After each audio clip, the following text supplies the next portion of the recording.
देखिए question number 4 है, यहाँ पर HCF, ठीक है, HCF लिखा हुआ है, यहाँ पर नंबर दे रखे हैं 306657 इक्वल टू 9। इसका मतलब ये है कि 306 और 657 का जो HCF है 9 दिया गया है। और यहाँ क्वेश्चन की लैंग्वेज समझिए, LCM 306 और 657 फाइंड करना है, यानी ज्ञात करना है, ठीक है।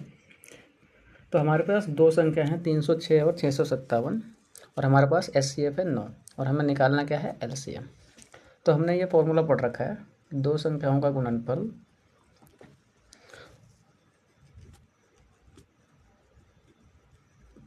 इक्वल टू क्या होता है, HCF इंटू LCM, ठीक है। अब दो संख्याएं तो आपको पता है कौन कौन सी है, 306 गुणनफल का मतलब, या इसको इंग्लिश में भी लिख देता हूँ, product of two number equal to LCM गुना, या पहले लिख लीजिए LCM, बाद में लिख लीजिए, कोई फ़र्क नहीं पड़ता इससे, ठीक है। तो दोनों को मल्टीप्लाई कर देंगे 657, यहाँ पर HCF देखिए यहाँ पर दिया हुआ है 9, और LCM क्या करना है, हमको फाइंड आउट करना है, तो इसको X लिख लीजिए। अब ये 9 जो है इसके नीचे आ जाएगा, फटाफट 9 से इसको कैंसिल कर दीजिए, 9 होता है 27। अब इन दोनों को मल्टीप्लाई कर लीजिए आप, ठीक है। यह आ जाएगा X इक्वल टू 22338, यानी हमारा जो LCM होगा ये हो जाएगा।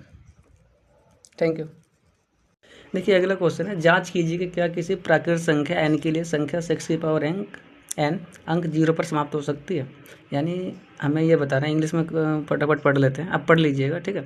मेनली हमें ये बताना है कि अगर 6 की पावर n है, और अगर हम n की जगह कोई भी वैल्यू रखते हैं, नेचुरल नंबर यानी प्राकृत संख्या, तो क्या उसकी एंड की वैल्यू, एंड का मतलब पता है ना, यूनिट डिजिट, इसमें यूनिट डिजिट पूछ रहा है, या हिंदी में कहें तो इकाई अंक जो है 0 पर समाप्त हो सकता है या नहीं।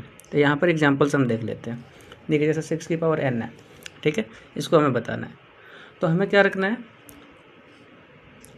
यहाँ पर देखिए n जो है क्या होना चाहिए, नेचुरल नंबर। तो नेचुरल नंबर सबको पता है 1 से शुरू होता है। अगर हम 6 की पावर n इक्वल टू 1 लेते हैं, ठीक है, तो 6 की पावर 1 सबको पता है, 6 की पावर 1 कितनी हो जाएगा, 6। अगर हम n की वैल्यू 2 लेते हैं, ठीक है, तो 6 की पावर 2, 6 की पावर 2 सबको पता है 12 या 36, मोस्टली को पता होगा 36 ही होता है जो पढ़ने वाले बच्चे हैं। अगर हम n की वैल्यू 3 लेते हैं, यानी इसको हम 3 बार मल्टीप्लाई करना है, 216 आएगा, एक बार समझ लीजिए, 18 मत कर दीजिएगा, ठीक है। तो आप यहाँ पर क्या नोटिस कर रहे हैं कि जो अगर हम n की वैल्यू कुछ भी रखें, 1 2 3, आप कुछ भी रखते जाइए, ठीक है, इसकी जो वैल्यू जो n डिजिट है हमेशा क्या रहेगा, 6 ही रहेगा, ठीक है। तो 0 पे जो है समाप्त होने का इसका कोई सवाल पैदा नहीं होता है। तो आप लिख सकते हैं कि है ना, 6 की पावर n जो है कभी भी है ना 0 पर समाप्त नहीं हो सकता। 6 की पावर n कांट, है ना, एंड विद 0।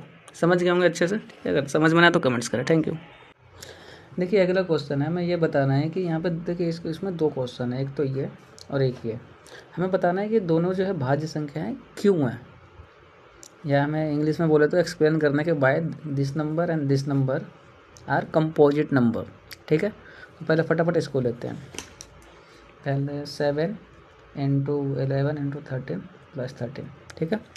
अब देखिए इसमें यहाँ तक देखिए ये एक अलग नंबर है, ये यहाँ पे अलग, ये दो हिस्सों में बटा हुआ है। तो अब इन दोनों में क्या कॉमन है, 13 कॉमन है, तो यहाँ से 13 कॉमन ले लेंगे, यहाँ बच जाएगा 7 इंटू 11, और यहाँ से 13 हट गया, ठीक है। तो ये यहाँ पे नहीं होगा, प्लस का प्लस, और यहाँ से भी 13 हट गया, तो यहाँ बच जाएगा 1, ठीक है। अब इसको मल्टीप्लाई कर देंगे, 77 प्लस 1, 13 इंटू 78। अब देखिए कोई भी संख्या अगर भाज्य संख्या कब कहलाती है, जब उसके एक से ज़्यादा फैक्टर हो। यहाँ पर देखिए, यहाँ पर 13 भी है और 78 भी है, ठीक है। यहाँ पे आप लिख सकते हैं कि इसके एक से ज़्यादा क्या हैं बताइए, एक से ज़्यादा फैक्टर्स, या इंग्लिश में कह सकते हैं गुणनखंड हैं, इसलिए क्या होगा, ये भाज्य संख्या होगी। Okay, thank you. देखिए इसमें हमें क्या बताना है कि ये भाज्य संख्या क्यों है, ये कंपोजिट नंबर क्यों है। इससे ऊपर वाला भी बताया था, अब इसको फटाफट से देख लेते हैं। ठीक है, यहाँ से यहाँ तक ये एक पार्ट है और ये अलग पार्ट है, जहाँ प्लस हो गया वो अलग पार्ट हो, दो हिस्सों में बट गया। अब दोनों में कॉमन क्या है, फटाफट देख लीजिए 5, दोनों में से 5 कैंसिल हो जाएगा, यानी यहाँ पे बच जाएगा 7 इंटू 6 इंटू यहाँ से 5 कैंसिल 4 3 2 इंटू 1, प्लस का प्लस हो जाएगा, यहाँ से भी 5 हट गया। ठीक है, यहाँ खाली 1। अब देखिए सबको मल्टीप्लाई कर लीजिए। ठीक है, 7 into 6 into 4 into 3 into 2 into, तो ये आ जाएगा आपका 1008 और प्लस 1 हो जाएगा 5। ठीक है, इंटू में 1009। ठीक है, जैसे पिछले क्वेश्चन में बताया था कि वहाँ पर 13 और 78 था, यहाँ पर क्या देख रहे हैं ना, एक से ज़्यादा फैक्टर है ना ये, इसलिए यहाँ पर क्या है, ये कंपोजिट नंबर है। ठीक है, इसको लिख सकते हैं आप, इसके एक से ज़्यादा फैक्टर है, एक से ज़्यादा फैक्टर या भाज्य गुणनखंड कुछ भी लिख सकते हैं। ठीक है, आपको समझने के ऊपर है, इसलिए क्या है ये भाज्य या इंग्लिश में बोला जाए तो कंपोजिट नंबर भाज्य संख्या है। ठीक है, ये रीजन हो सकता है, आप लिख देंगे। ठीक है, देखिए ये 1.1 का लास्ट क्वेश्चन है। ये क्वेश्चन दिखने में जितना बड़ा लग रहा है, इसका सॉल्यूशन उतना ही छोटा है।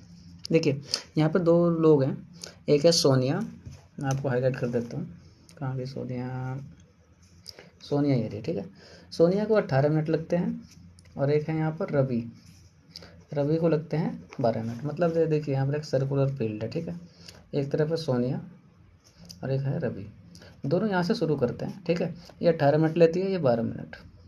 अभी यहाँ से चलना शुरू करते हैं तो ये आगे जाएगी, मतलब एक आगे रहेगा एक पीछे रहेगा। ठीक है, तो हमें बताना है कि कितने मिनट के बाद ये दोबारा इसी पॉइंट पर आएंगे। तो ऐसे क्वेश्चन में क्या करना होता है कि हमें इन दोनों का बस इस नंबर का एलसीएम निकाल लेना होता है, वही हमारा आंसर होता है। तो हमारे पास 12 और 18 है, इसका एलसीएम ले लेना, 12 और 18 आता होगा एलसीएम आप लोगों को। ठीक है,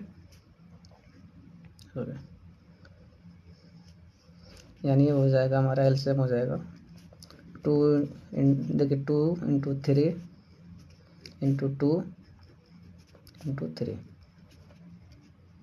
2 6 12 36 मिनट। यानी दोनों जो है दोबारा कब मिलेंगे, आप स्टेटमेंट में लिख सकते हैं कि सोनिया और ये जो है, सोनिया और रवि 36 मिनट बाद मिलेंगे, 36 मिनट बाद मिलेंगे। Okay, thank you.